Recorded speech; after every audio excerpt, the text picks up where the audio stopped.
Hello everyone, and welcome to our panel discussion today, Don't Slap the Messenger, where we will be discussing the impact of abusive legal threats and actions on journalists. My name is Jessica Nivonin. I am Policy and Campaigns Manager at Index and Censorship, a UK-based organisation that protects and defends freedom of expression worldwide. We're really delighted to have you here with us today to discuss this really rather grim but very important topic. Just a few notes to begin. Unfortunately, we're not allowed to take oral questions, but don't let that stop you from getting your questions in. I know most of you are probably on Twitter, so please tweet us. You can tweet me. My name is on the programme on page 43. Get me there, or else just tweet under the hashtag stop slaps with 2 Ps. Before I introduce and pass on to our esteemed panellists, I want to preface our discussion by answering a question that some of you, maybe most of you, might have, which is, what is a SLAPP? SLAPP stands for Strategic Lawsuit Against Public Participation, and it's a form of abusive litigation that is used not to right a wrong, but to drain its target of as much time, money, and energy as possible. Such lawsuits are not aimed at pursuing justice, but at silencing, stifling, or punishing the public interest speech that is the lifeblood of our democracies. SLAPPs are invariably taken by wealthy or powerful people who want to keep their illegal or unethical affairs a secret. Donald Trump summarised the aim of a SLAPP quite well when, having filed a lawsuit against a New York Times journalist, he said, "I spent a few bucks on legal fees, they spent a whole lot more. I did it to make his life miserable, which I'm happy about." One of the hallmarks of a SLAPP is the imbalance of power. SLAPP litigants very often sue journalists in an effort to isolate them and intimidate them into submission. 2 journalists that know the impact of SLAPPs all too well are here with us today. Annelies, a Swedish investigative journalist who writes for the business and finance publication Realtid. Annelies, I should note, has a small issue with her vocal cords, unfortunately, today. So, she's shared some of her notes with me and will share just in case she needs some assistance. We're also joined by Maria Sheresheva, a Bulgarian investigative journalist and freedom of expression advocate. And also, we're joined by Flutura Kusari, legal advisor for the European Centre for Press and Media Freedom, who will, after our journalists have had a chance to give their testimonies, will provide some perspective on what we as civil society organisations are doing and have been doing to stop the scourge of SLAPPs. So, Annelies, first of all, do you want to tell us about your experience? You're currently facing a lawsuit in London. Yes. Can you tell us a little bit about that? I will try to do this. I will really try to tell our story, not because of only myself, but because of my colleagues and my family, who is affected as well. My name is Annelies. I'm Swedish. I have a 10-year-old daughter, a husband, and 2 cats. I'm also a freelance financial journalist living in Sweden, writing in Swedish for Swedish-speaking people, doing my job under the Swedish law. But I'm also sued for libel in London. So how did that happen? During my career, I've written a lot about financial crimes and from time to time devoted myself to investigative journalism. Over the years, I have worked a lot with a very capable colleague of mine, Per Agerman. Together, we have been awarded twice and also written a book together. Do you hear this? Is it okay? Okay. In the autumn of 2020, me and Per were hired on a freelance basis by a small financial newspaper, Realtid. We were to form a group engaged in investigative journalism, but ran into some serious difficulties almost immediately. We became interested in a Swedish businessman named Svante Kemlin. He is residing in Monaco since many years and is the founder of a solar energy company named EEW. In the autumn of 2020, a subsidiary of this solar company communicated plans to raise 6 billion Swedish crowns in capital and loans with the help of Pareto, a well-known investment bank. For several reasons, we were surprised that Pareto was involved in this. The company EEV did not publish any financial reports on its website and didn't seem to have much of a track record. So we started to dig into this company and into Svante Kamlin's previous businesses, and we found many strange transactions, some bankruptcies, and a dispute with a large Swedish bank. We asked for an interview, but Mr. Kamlin said no. So instead, we emailed him an extensive question battery. He replied to that mail, saying his lawyers would take it from here. We were contacted by lawyers from London and Monaco. Those from London warned us about defamation lawsuits and high damages. Those from Monaco explained that we risked imprisonment in Monaco, in addition to high damages. Facing these serious threats, we had discussions with Realtid's editor-in-chief, Camilla, and the newspaper's CEO. But in the end, we came to the conclusion that we could not base our publication decisions on whether we were threatened or not. If it's true and relevant, then Realtid must publish. And so we started to publish a series of articles, about 10 or 12, I think.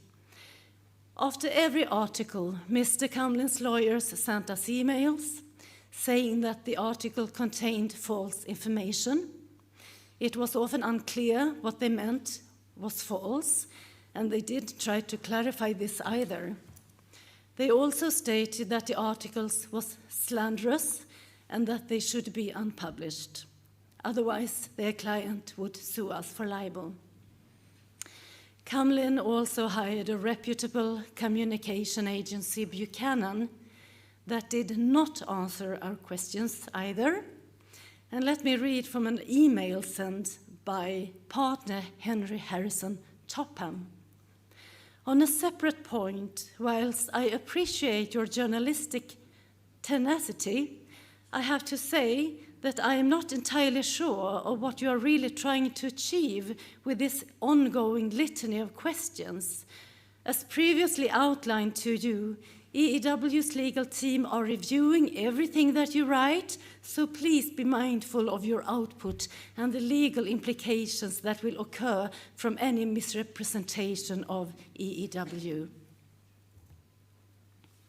This was the communication agency.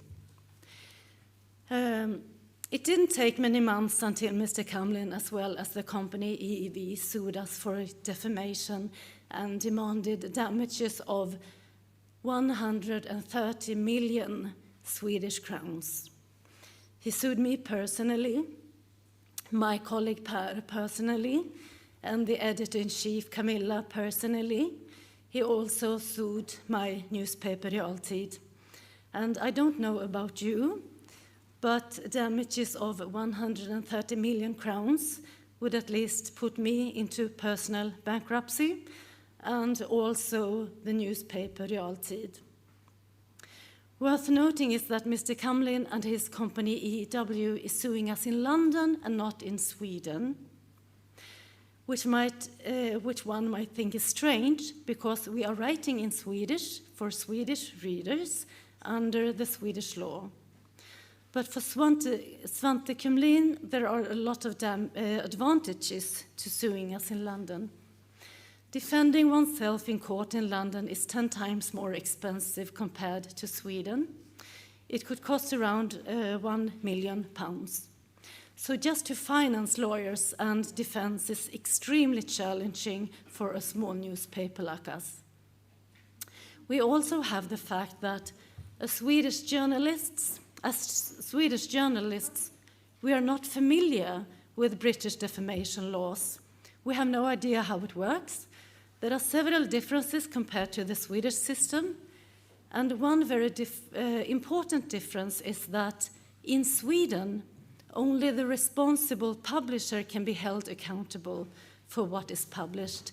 So if you want to silence and punish a Swedish journalist in court, you have to drag that journalist out of the country to a court in another country. So to conclude, under the Swedish law, Svante Kamlin could not have sued me and my colleague Per. He had in Sweden. He had to do it in another country. And you can tell the British government and Prime Minister Boris Johnson that I do not appreciate that you allow UK to be a mecca of SLAPPs.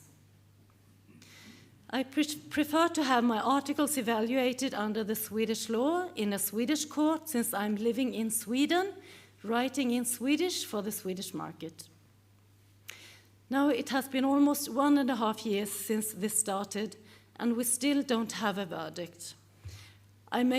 It may take several more years before we know the final outcome. Until then, this process will be hanging over our heads. A lot of people are involved. Svante Kamlin has engaged a famous barrister, Jonathan Price.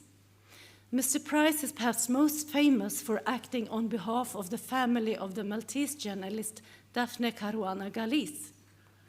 Daphne was exposed to many slaps until she finally was killed in a car bomb attack. We, me, Per, and Camilla, have received support from dozens of NGOs which have signed petitions, amongst them Reporters Without Borders, and we are very, very grateful for that. But what we were most in need of when this happened were financing and lawyers.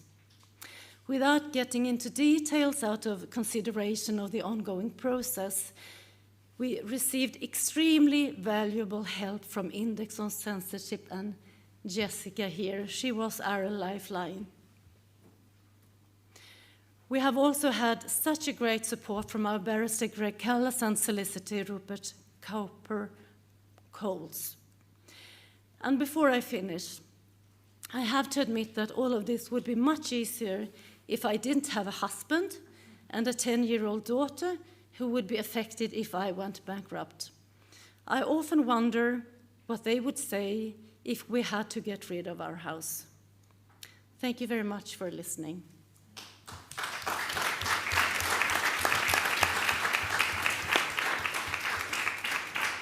Thank you, Annelies, for that testimony and for your ongoing bravery, because we're still waiting for the verdict. There was the jurisdiction hearing in Annelies and her colleague's case last March, jurisdiction verdict that we're waiting on still, so that could come any day at this stage. And just for our international, given we have an international audience, 130 million Swedish krones is approximately 13 million pounds, isn't that right? Yeah. Great. So now we can maybe pass on to you, Maria. So like Annelies, you have previously experienced a SLAPP, and SLAPPs are also a problem in Bulgaria, right? So maybe you can tell us a little bit about that. Thank you, Jessica, for this opportunity. Thank you all for being today with us and coming here to listen to our stories. Thank you, Jessica, also for chasing me for so much time to speak about this case. It's the first time I speak about it publicly. Maybe the main reason is that we journalists, we like to talk about the stories that we cover, but we are not very comfortable talking about our own stories. It's not the core of our profession, but sometimes we have to. So as my story comes from the Balkans, it's upside down from what you've heard so far. It's related to an article that the Balkan Investigative Reporting Network, where I was working at that time, published in, I think it was 2017. A little bit of context for the article. It was a part of a series of investigation Bern was doing into arms trade from the Balkan countries to the war in Syria and other armed conflicts in the Middle East. Actually, an award-winning series and internationally recognized. So the article I was part of, because we were actually four journalists that work on the story. I would like to mention their names: Ivan Angelovsky, Jelena Ćosić, and Lawrence Marzuk. I also mentioned because I received incredible support from my colleagues throughout this whole process, which was very important actually for the outcome. So we published a story together about showing the route of one Serbian heavy machine gun. It was produced in Zastava factory in Serbia, and it was the first time that we managed to track the route of such a weapon from produced in the Balkans and how it reached the Syrian conflict and ended up in the hands of a rebel from the Free Syrian Army. Why is it important? Because in words, nobody was arming Syrians at that time. And usually this goes through the diversion of these weapons. So the route was it was produced in Serbia. Then it was bought by a Bulgarian arms dealing company called Bulgarian International and Engineering Management (BM), and found by Bulgarian influential businessman Petar Mandjukov, a person who previously had links to the Bulgarian Socialist Party, which is the successor of the Bulgarian Communist Party, which never really reformed itself, and a former state security agent. All of this was revealed through our investigation, through work with public sources. The Bulgarian security archive is open for citizens and journalists who want to find out more. So anyway, we published this story, of course, and then this. So this is completely legal, what's going on. I mean, I want to make it clear that we didn't claim that the company or its founder done anything illegal. We just wanted to inform the public about how arms from these super important sectors, actually, for Bulgaria, Serbia, and other Balkan countries, which basically feed whole regions, what happens to them and where do they end. So usually these weapons were bought with end-user certificate Saudi Arabia, and then from Turkey and from Saudi Arabia, they made their way through the rebels who were trained in a training camp in Turkey. So this story managed to reveal this whole interesting path of this arm. So our claim is that actually this diversion in the end is the problematic thing, and the public can judge on the morals of the whole process. So in the end, of course, we asked several times all the actors involved for comment. We sent tens of emails to the companies involved, the governments involved. On the Bulgarian side, we never received any answer, but all of the parties involved were completely aware of what we are going to publish, and they had chances to respond. We published the article, then we received letter from the company that wanted a right to reply. We replied. We published it as the ethical codes, journalistic ethical codes foresee. And then what was strange is that the communication started after the publication. We had some calls, we had some meetings that came before the start of the lawsuit. We couldn't resolve the communication outside of court because I would call them a little bit intimidating. And then the whole thing ended up in court. What is interesting is that this was an international publication in English, but I was taken to court in Bulgaria individually. And from the whole communication, everything was targeting me as the problem, not the team, not the media. It was like the whole message was on me. And it took 3 years in court. The lawsuit was, it wasn't for so much money, luckily, as Annelies. It was for 50,000 leva. It's around 25,000 euros. It doesn't sound that much, but actually for the Bulgarian economic and media environment is something that could cause you some trouble. We finally reached a settlement. So we published some additional information and we reached a settlement. But it took 3 years. It took a lot of appealing, a lot of communication. Why do things ended up, I think, on a positive note? I mean, we could have went to the end, actually, with my lawyer. I want to also mention his name, Alexander Kashimov. He's one of the most prominent Bulgarian lawyers that deals with tens of SLAPPs against Bulgarian journalists and activists. I was just tired. And it could have taken a few more years until we finally resolved that. So we decided to settle. I'm not really happy about this, personally, you know, because this is a very exhausting and intimidating process. Because Jessica asked many times how did it affect. How does this affect the lives of journalists? Also, one of the other reasons we wanted to settle was that it all started when I was expecting my daughter. And the whole process was going on when, you know, I had a kid, I had to take care of it, and this thing was looming over the whole time, of course, affecting the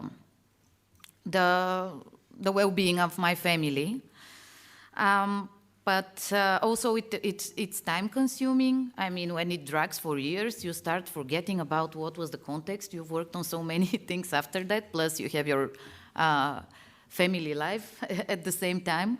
So every time you have new hearings, you have to work again on everything. And it's of course, stressful. But just one last line. Why do I think that things ended up positively was because of the huge support I received from my colleagues. Although the case was against me individually, and the media could have refrained from it, something which actually happens in Bulgaria a lot. I mean, the media doesn't back up the journalists in such a situation, and you're left alone. In my case, my editors were coming to the meetings in Bulgaria before actually things ended up in court, and they also came to the first hearing to testify. They were super prepared, and all the time it was considered as our case, not as my case. And I think this is super important for journalists to know that they are not alone in this process, which can actually make you close yourself and hide. But in my case, this solidarity, I think it played the main role. Also the media, although I was on a maternity leave, and then I didn't return. This was not the reason. I mean, I just continued my professional life in another way. The media backed me up and covered my expenses, and they were all the time standing behind me and considering it a case against the media, not against the individual journalist. But unfortunately, this individual approach is very widespread in Bulgaria, and I think it's also because quite opposite to Annelies, where they have the one of the freest media environments in Europe. In Bulgaria, it's exactly the opposite. We're at the bottom of the Reporters Without Borders Press Freedom Index. So the intimidation of journalists is very widespread. We also have a very corrupt and ineffective legal system. So I think that powerful people would prefer to go on us in Bulgarian courts. although in my case and in many other cases, they don't resolve in the interest of the other side, which is kind of a relief and is positive. And I hope that we are in the process of establishing proper legal practice in this field, so that actually SLAPPs can be recognized as such. Thanks for listening.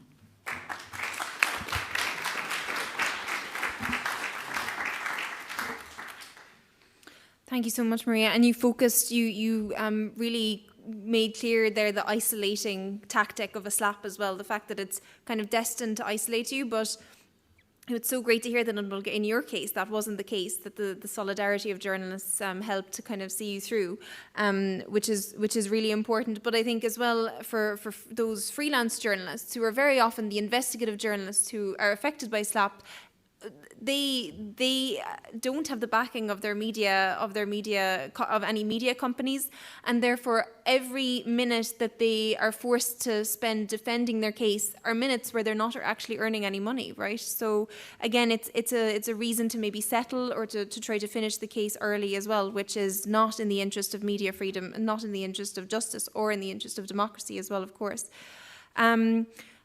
So Flatura, turning to you, our organisations have been working together on SLAPPs for several years at this stage. Maybe you can give a little bit of an outline about what we've been doing and how far we've come so far. Thank you, Jessica. I have 5-6 minutes to provide an overview of the work we've been doing in the last 3 years, so I'll try to do my best. Let me start by sharing our motivation as to why we have been countering SLAPPs or trying to counter SLAPPs. We believe that we should not live in a world where journalists, activists, professors will have to be afraid of baseless legal actions every time they publish a report, every time they organize a protest, or every time they publish academic research. In a worst scenario, we don't want to live in a world where journalists would refrain from reporting a story out of fear of baseless legal actions.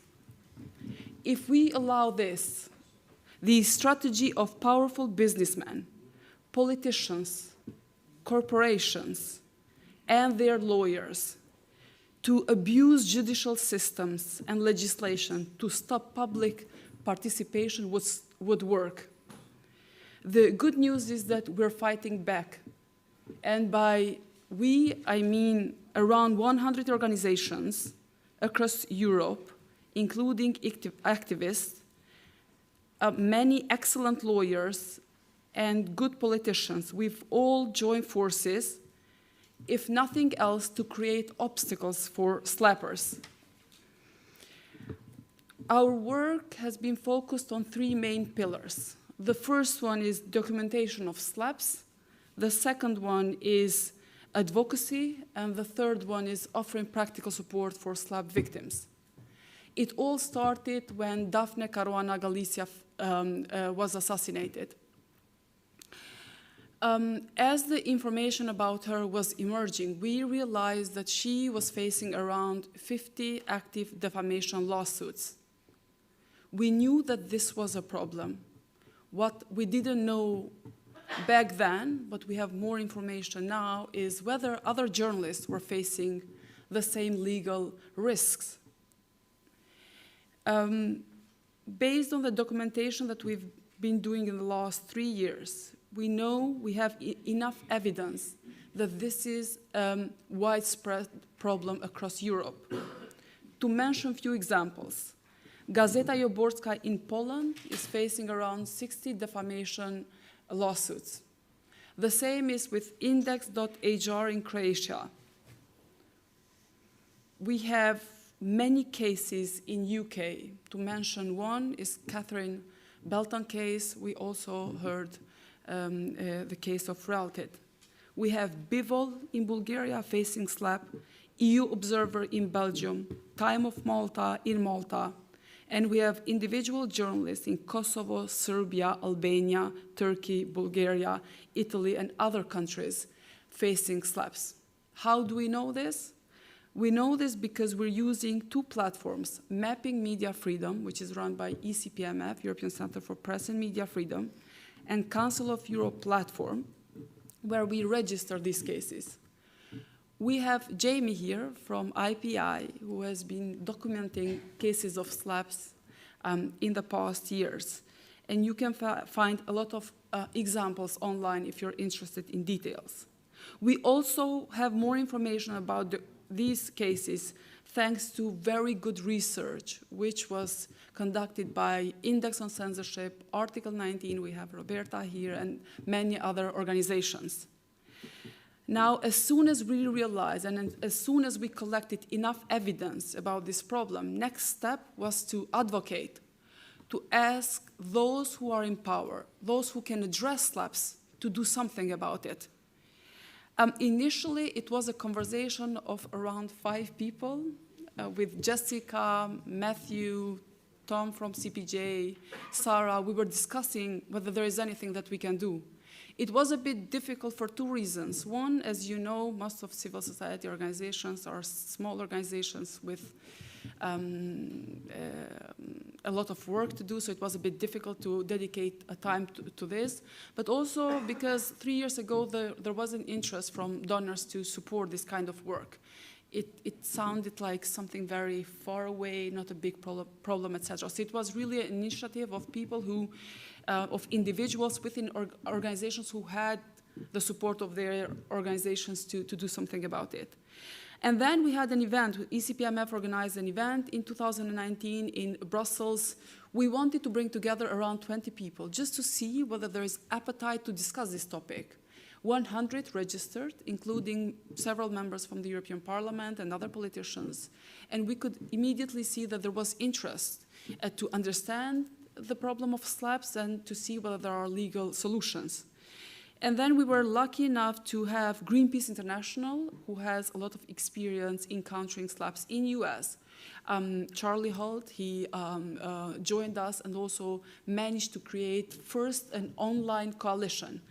This was a group of people who came together every Tuesday. We still meet every Tuesday. So Tuesday for us is the anti-SLAPP day, where we were discussing what can be done. We created working groups, one on legal aspects of SLAPPs, one on advocacy, practical support. And as a result of this work, we have managed to mobilize all European institutions in Europe who can address SLAPPs.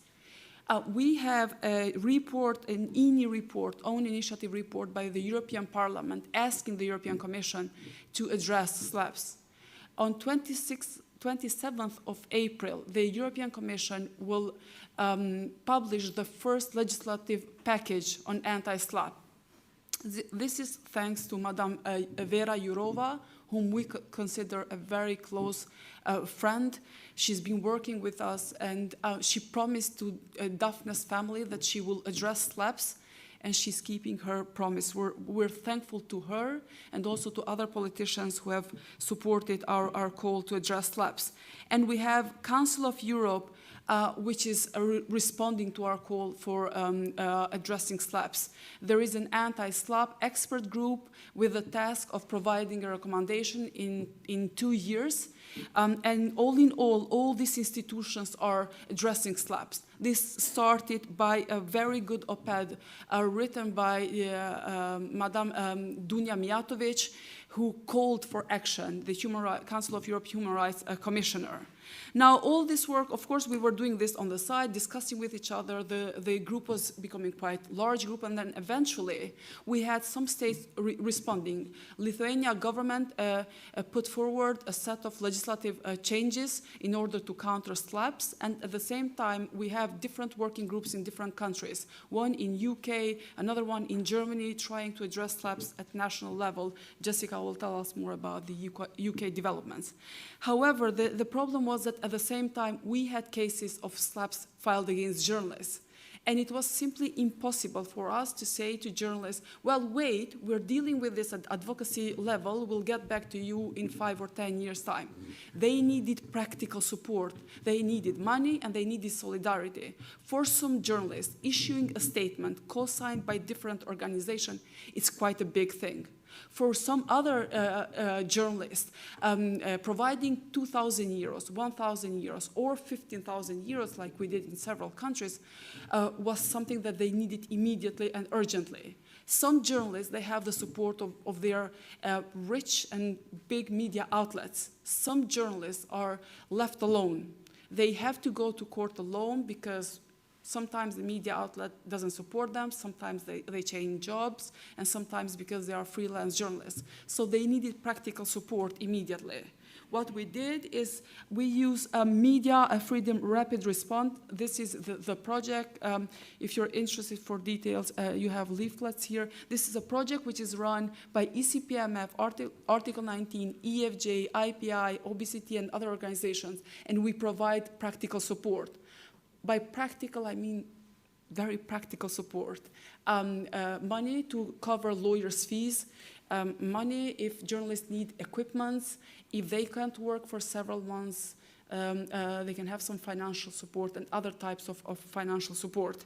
Currently, we have 100,000 euros available for legal support. Help us spread the word that there is money available for those facing SLAPPs. We're not doing this alone. Rory Peck Trust, Media Defense, Free Press Unlimited also offer legal support. So it's quite a big coalition of organizations. And we do this thanks to the support of European Commission, National Endowment for Democracy, and Justice for Journalists. I will conclude by mentioning two things. One is the case, which is the first and the biggest anti-SLAPP coalition in Europe. It's called The Case. We're on Twitter if you want to follow our work. This is a group of It's basically a structure of this coalition. We work on three pillars: document SLAPPs, build resilience, and advocate for legislative changes. One of our forte is that we make sure to expose SLAPPers, including lawyers. I already mentioned that there are several very good lawyers who have been helping us throughout this journey. But there are also a lot of bad lawyers who are enabling SLAPPs.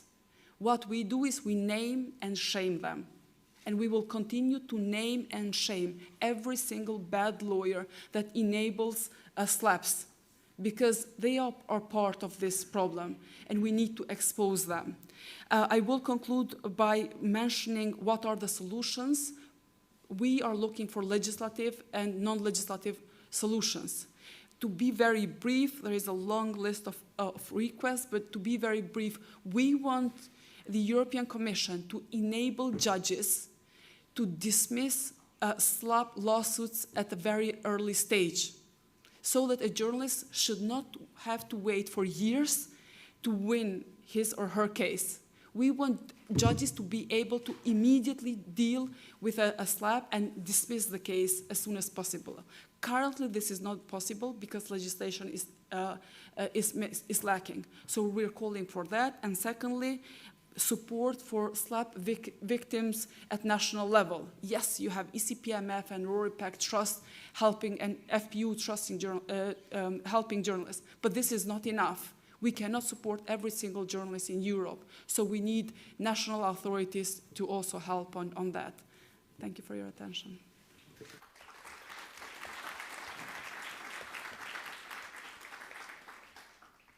Thanks a lot, Flutura. Checking, it's on, yes. I think that one of the things that you mentioned is how far we've come since the beginning. At the beginning when we started working on SLAPPs, every single time we started the conversation, we needed to introduce the issue. I mean, we still do that anyway because it's still pretty niche, but it was difficult to even get journalists to understand. It was difficult to get them to send us their cases. It was difficult to get them to open up because there's also a trust. We understand that there's a trust issue there and that journalists are taking a risk.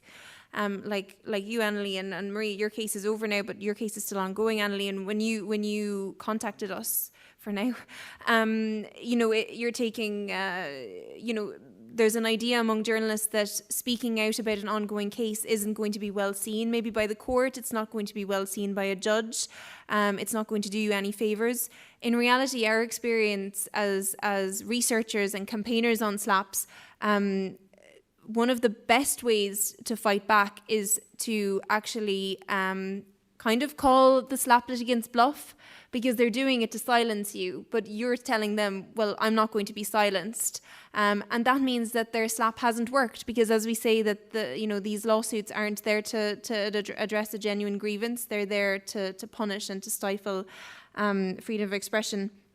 And Flúra, something else you mentioned is about journalists being sued individually, and in many cases we've seen that even if a journalist isn't freelance, even if they work for a media outlet, the SLAPP litigant will sue them individually anyway, so as not to trigger the insurance of, for example, the insurance of the media outlets, that they work for. So this is another way of isolating them, which is something that has come up already.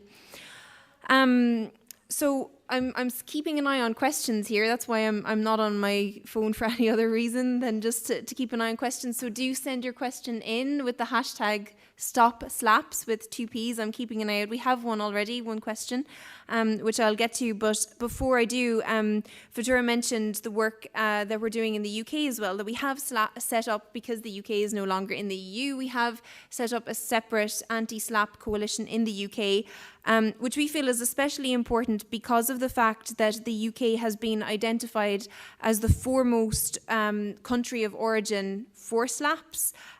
It's actually our partners, Foreign Policy Centre, has their research has found that the UK is more of after a journalist's home country. The UK is the biggest country of origin after the journalist's home country, but more than the US and the EU combined. So it's a really big problem in the UK, and there's a whole industry there basically aimed at silencing journalists. So the coalition, which Index and Censorship and our partners Foreign Policy Centre set up last January, in January 2021, and we've since been joined by our co-chair, who you mentioned, Flúra, Charlie Holt, who also works at English Pen. Together we have now a coalition of more than 40 representatives from media freedom organisations, anti-corruption organisations, whistleblower, transparency organisations, along with individual researchers, academics and media law experts. So already we've published a policy paper in July 2021, and last year as well we published a more detailed proposals for potential reform at what was the first annual UK Anti-SLAPPs conference, which was held in November. But one thing that I would say, especially to those of you who are journalists here, is how important our engagement with journalists has been. It's been absolutely essential to our research and to our campaign. And without your testimonies, we would just simply not be able to work on SLAPPs. So we really encourage journalists who are experiencing abusive legal threats to get in touch with us. Please speak to us. If you have some experience of that, please feel free to speak to us today. We'd be really interested to hear about your experience, especially if you have experience with the UK system, with hearing from UK lawyers. It's particularly important to get in touch now, because the UK government has actually just in the last few weeks published a public consultation on SLAPPs. And so our coalition in the UK, our UK Anti-SLAPPs coalition, will be submitting evidence, but we will also be encouraging and supporting journalists with experience of legal threats and actions in the UK to do the same. And this coalition runs for just over a month, until the 19th of May. That's kind of a couple of the main points about the UK, I suppose. Flúra, you've already mentioned the Council of Europe platform as well, which is one of the mechanisms that we're using to highlight SLAPPs, and indeed all media freedom violations as well. So that's something worth putting on your radars as well, I guess. So going to questions a little bit. So we've already had one question, which I can address a little bit, but I'm also I've also already been talking and I'm getting a bit sick of hearing my own voice. So maybe, Flutura, I'll let you answer this one first, which is about whether any journalists have countersued after receiving a slap, and if there are any organisations that are help them to do so, or if that would even be helpful. Thank you. It's a very valid question. Most of journalists, they don't want to engage on new court procedures and lawsuits. That is because it requires energy, it requires funds. So I am not aware of any case where journalists have countersued. They've asked for our advice. My advice is not to engage in such procedures because that would keep them away from what they're supposed to do, which is investigations. On top of this, the funds that we have available, we use this only for cases when journalists are facing legal threats. Because if we spend the available funds on journalists who want to initiate legal actions, then we are afraid that those who need it and those who are obliged to respond to lawsuits, we will not be able to support them. One exception to this is for journalists, especially female journalists, facing harassment, be that online or physical harassment. We have cases of female journalists who have been intimidated and harassed for years, and they need to engage a lawyer so that they file criminal reports and they are in more close contacts with prosecutors and police officers, especially in countries where there is a weak rule of law.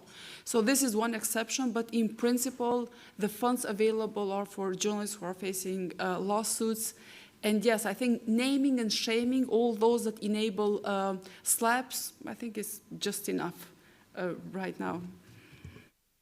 Yeah, thank you. Thanks, Flutura. And I think that that's a good point as well, that journalists, after going through such a long, like you said, Maria, after going through such a long process, it's kind of like, enough, I don't want to see the inside of a courtroom for a lifetime, if I can. Do you want to say a word on that too? One detail about that, I mean, this is very typical for Bulgaria, but I also think other Balkan countries, is that the intimidation doesn't go only in courts or through direct threats. There is a lot of shaming in other media, like so in this case, I think that in Bulgaria there is already a trend of journalists suing other media for libel and succeeding, which is actually a very good strategy, because there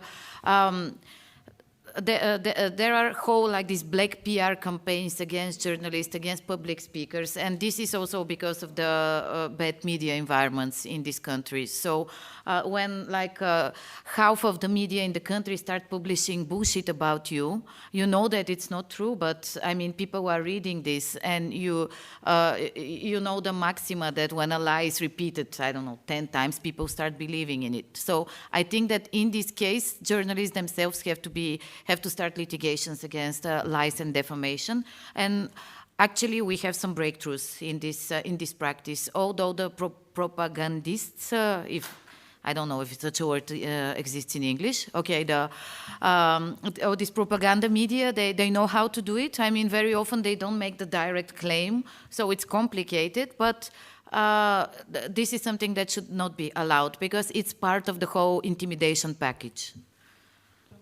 Jessica, one clarification. I think the question was about countering those who slap a journalist.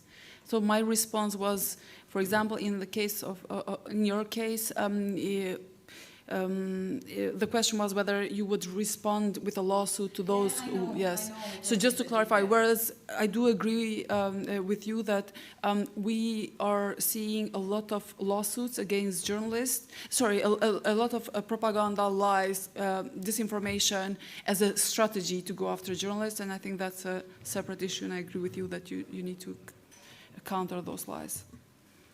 Yeah, smear campaigns are also something that we'd consider. If a journalist comes to us and they say, well, I've experienced this, and this, smear campaigns are very often one of them.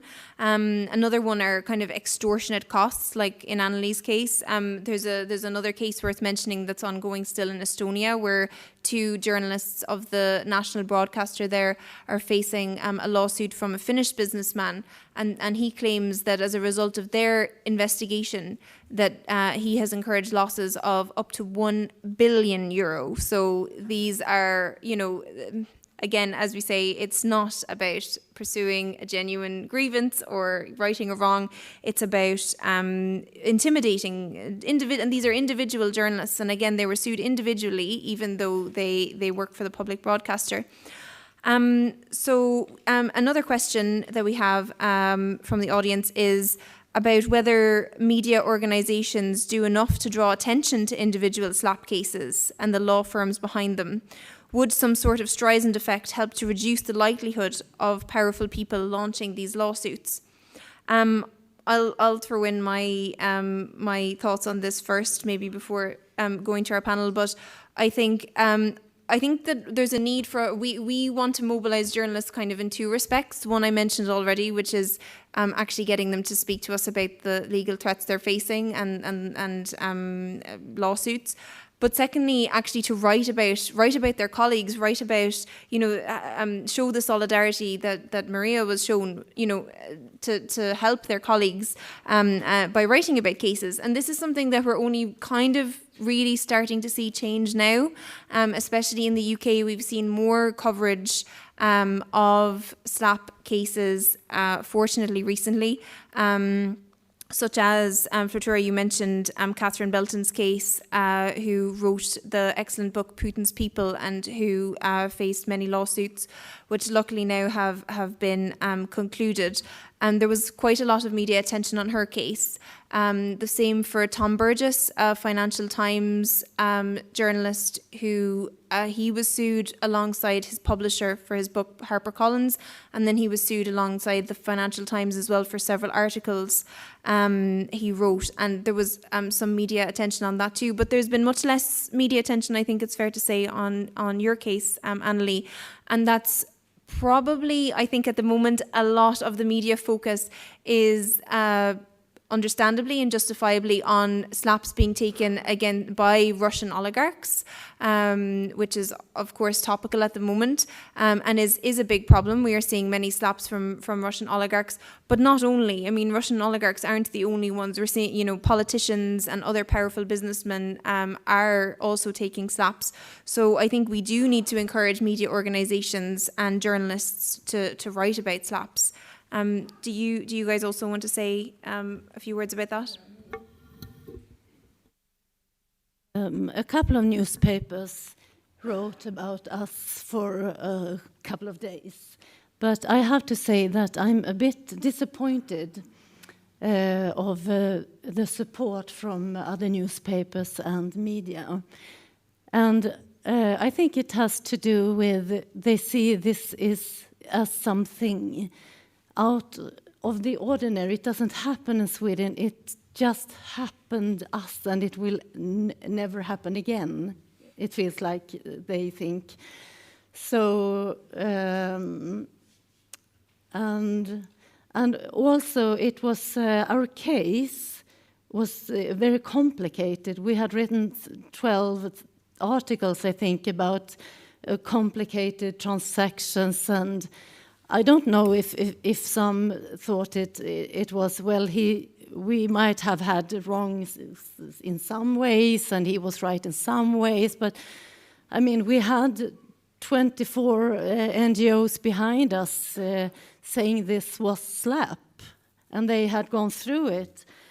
And and once I called a newspaper that in the north of Sweden that I had actually been working for, saying that this is happening and I used to work here. Are you interested? Normally, they do. They are interested in writing about, the people who had moved away and in this local newspaper, but they didn't.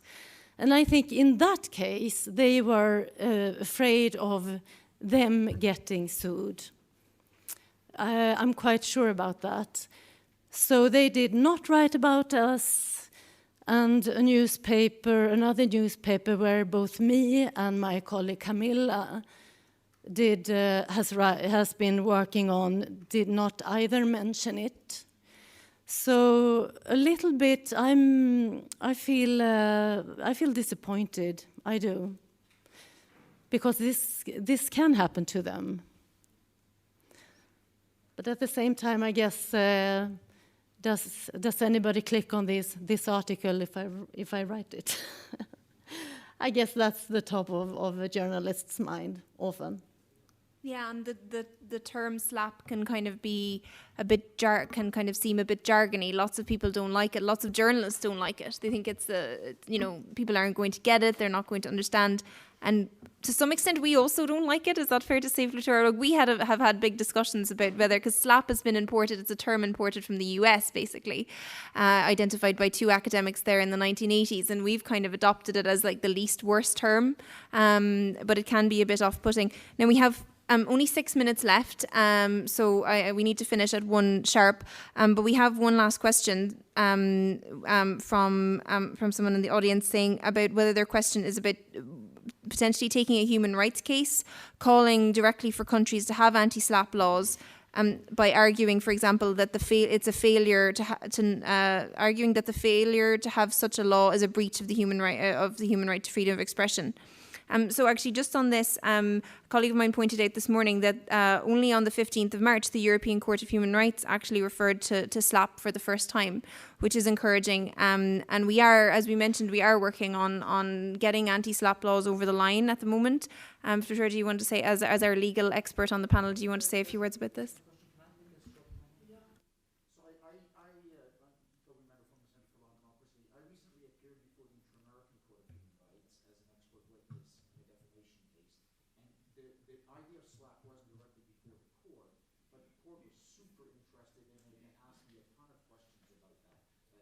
Judges were driving that, even though it wasn't formally on the table, and I think that court would uphold that kind of ruling, and I think if the European Court did it, then the whole of the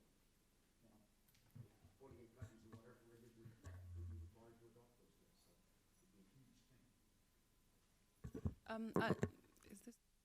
I understand your question. I think it's too early to respond to that question, because what we have from the European Court of Human Rights, first, as you know, a very good case law, so that makes us hopeful. And secondly, this judgment against Russia, where the court gave an indication that we're following the discussions on SLAPPs, and we know about it.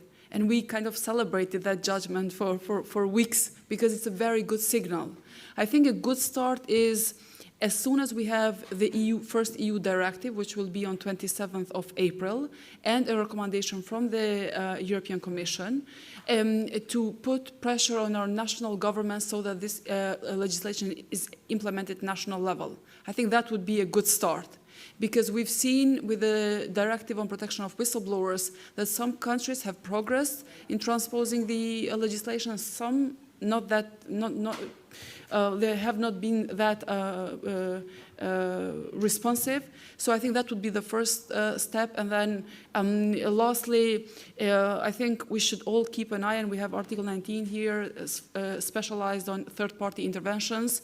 We need to keep an eye on cases before the European Court of Human Rights. And as soon as we see that there is SLAPP there, then through third-party interventions, I think we can try to convince the court to be quite strong against SLAPPs. That would be kind of a second step. Great, thank you, Flutura, and thank you for those questions as well. So we don't have hardly any time left, so we might just wrap up there. But I think it's easy to see why this is an issue that we need to keep an eye on, and why there's still a lot of work to be done. And as I say, if I could just emphasise again, given the opportunity to speak to journalists here in particular, to please do be in touch with us, share our contacts with your colleagues who might be facing legal threats and actions, and please do also spread the word about SLAPPs, because we really want journalists not to feel isolated, that this is not a problem that they're facing individually. This is a problem that we need to face together. So thanks a lot, everyone. Thanks to our panelists as well.